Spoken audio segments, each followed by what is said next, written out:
Hi, this is Scott Garibay, and today I am going to be talking about the Garinox principle. This is the Garinox principle. The Garinox principle is the following. An artist can never clarify their art for anyone at any time. Now, Garinox is a word that I am coining, and so I'm bringing forward the Garinox principle. And the reason why I'm bringing it forward is I see the Garinox principle broken constantly. By the way, someone who breaks the Garinox principle is a Garinoxian. Okay, it is an artist who is clarifying their art through commentary after or during the time when after their art is made, or even during when their art is being made. Okay. Also, a Garinoxian is anyone who asks an artist to clarify their work after their art is made, or even during their art being made. Okay.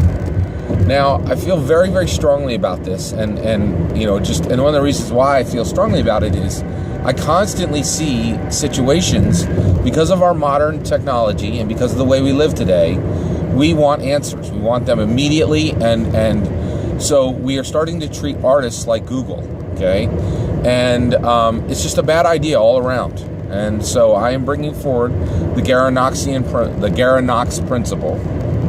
Okay, and the reason why is I'll give an example. Okay, all right. So The Force Awakens, wonderful movie. Really, really dug it.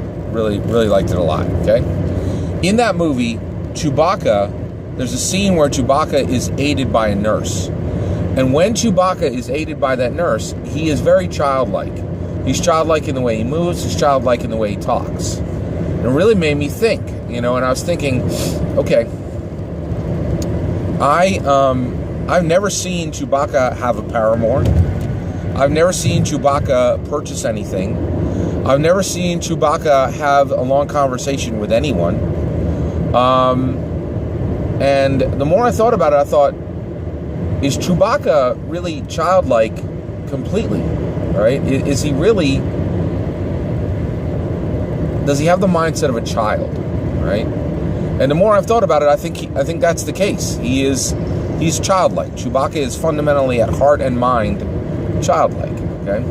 This is a theory. This is a Scott Garibay theory. Okay? Now let's say that I go to Star Wars Celebration, and there is the writer of. There are all the writers of Chewbacca from the films, all on one panel. Okay, and I say to them, "Hey, here's my theory. Is it correct or incorrect?" The Garinox principle says that absolutely none of those artists that wrote Chewbacca can answer that question in any meaningful or useful or valuable way. And the reason why is because they can give an answer, but the answer is worthless. It's like chaff in the wind. And the reason why is there is a communal experience. There's something that happens with art. An artist creates their art, and then an experiencer experiences that art. And both are bringing something to the experience. The artist is bringing the content. The experiencer is bringing the meaning and the interpretation. Okay? And the experiencer owns that. They own that meaning, and it is subjective. Art is not a science. There are not answers. There are not objective answers to those kind of questions. Questions about art do not have objective answers. They have subjective answers because art isn't a science. Okay? All right. So, with that said, the other reason why I'm saying the Garinox principle is really important is the reason why artists cannot answer those questions. And another thing is they should not. They really should not. Okay, is they aren't sent. So when they answer those questions, they may not actually know the answer themselves.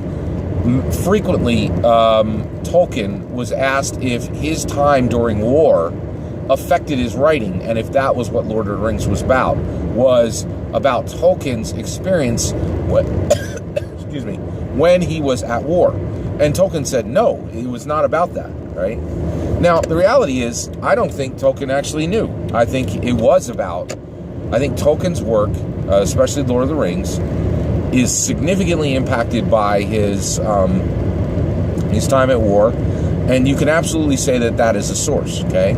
Now, when he said no, that is not canon, right? What is canon for Lord of the Rings is he explains in the work of art what a hobbit is, okay?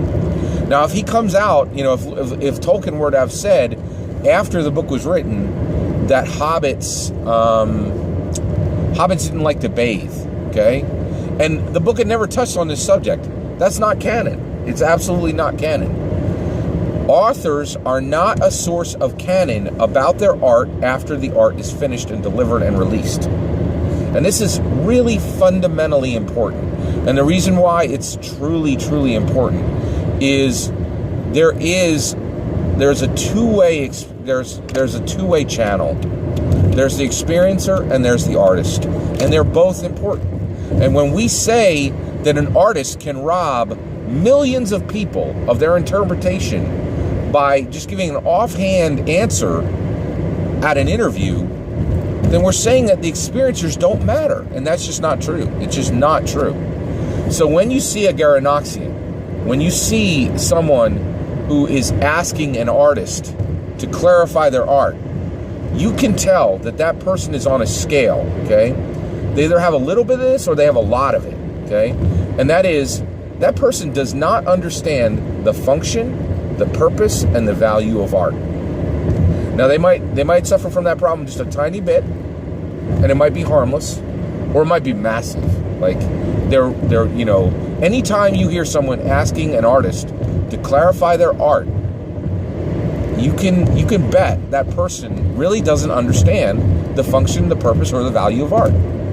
And when you hear an artist answer a question to clarify their art after their art has been delivered, then at that point you can tell that's a lesser artist.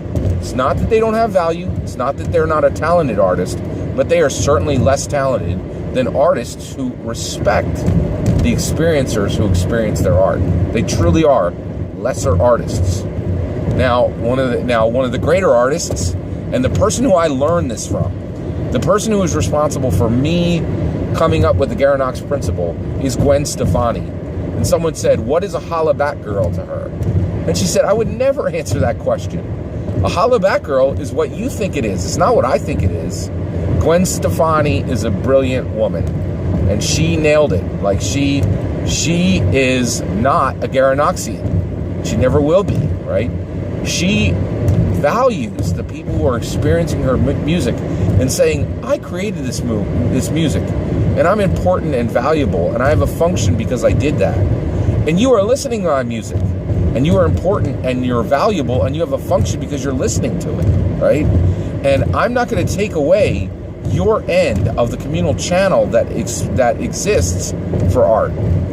So, just to reiterate, the Garinox principle: an artist can never clarify their art to anyone at any time, okay?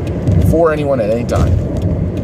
And anyone who breaks the Garinox principle is a Garinoxian. And you should watch for it, okay? And also, if you're doing it, it's okay, like, the Garinox principle didn't exist until now, but now we know it, right? And so we don't want to break that communal channel. We don't want to say that one person on either side of that communal channel is not important, and that what they're bringing to that art experience isn't important. The artist is important, the experiencer is important. And that's why I'm bringing the Garinox principle forward. Thank you.